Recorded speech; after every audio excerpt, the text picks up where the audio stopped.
parents d'enfants qui ont une pathologie ou un syndrome rare et qui occasionnent une déficience intellectuelle. Vos enfants ont participé à des ateliers d'éducation thérapeutique du patient. Avec votre regard de parent, qu'est-ce que vous avez l'impression que ces ateliers leur apportent? Alors tout d'abord, ces ateliers sont très attendus par ma fille. C'est vrai qu'elle vient vraiment de manière très volontaire. Et puis elle est demandeuse également de la date, quand est-ce que ça va intervenir.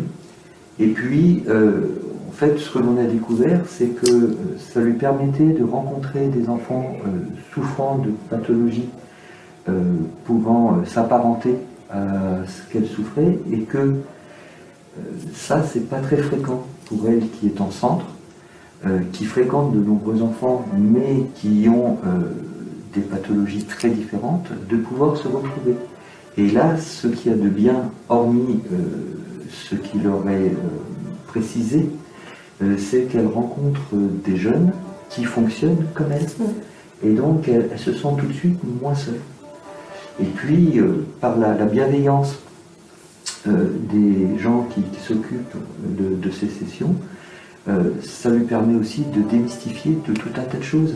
Elle a naturellement des réponses à certaines questions, soit qu'elle n'ose pas nous poser, pour lesquelles nous, on n'aurait pas de toute façon la bonne réponse, alors que là, tout est fait vraiment pour les mettre dans une certaine ambiance et qu'ils comprennent tout un tas de choses. Voilà concernant ma fille.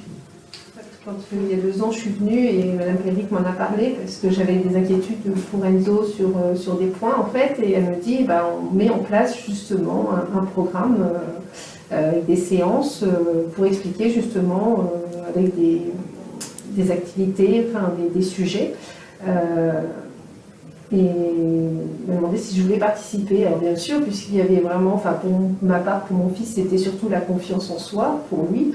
Donc quand elle m'a parlé de ça, en plus il est suivi dans l'hôpital depuis qu'il est tout petit, donc c'est l'équipe elle-même qui s'occupe de ces séances, donc c'était un point positif pour nous, parce qu'ils connaissent Enzo depuis petit, ils savent comment il est, donc je trouvais que de faire des séances comme ça, avec des gens que lui connaît aussi, c'est beaucoup plus facile.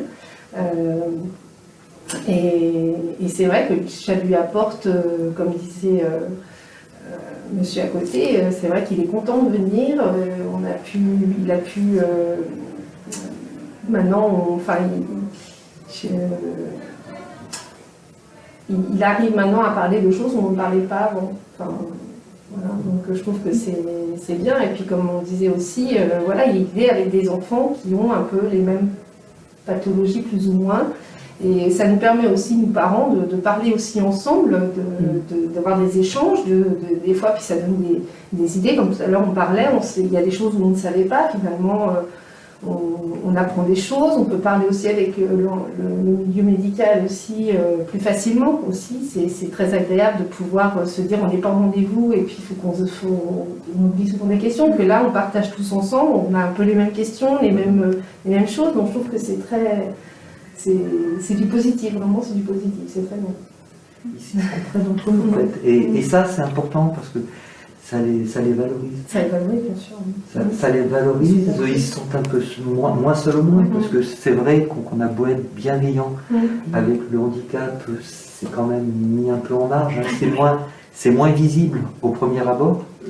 Et c'est vrai que il y a certaines personnes, parce que c'est moins visible, elles l'oublient complètement, et c'est aux jeunes ensuite de ramer pour essayer de se mettre à niveau. Le niveau, il ne l'aura pas. Alors que là, immédiatement, ils sont connus, ils sont entre eux. Ce qui est fait pour ces séances, pour ces programmes, sont vraiment adaptés à leur niveau de compréhension. C'est expliqué, c'est coloré. Enfin, il y a tout un tas de choses qui leur est vraiment très très bénéfique.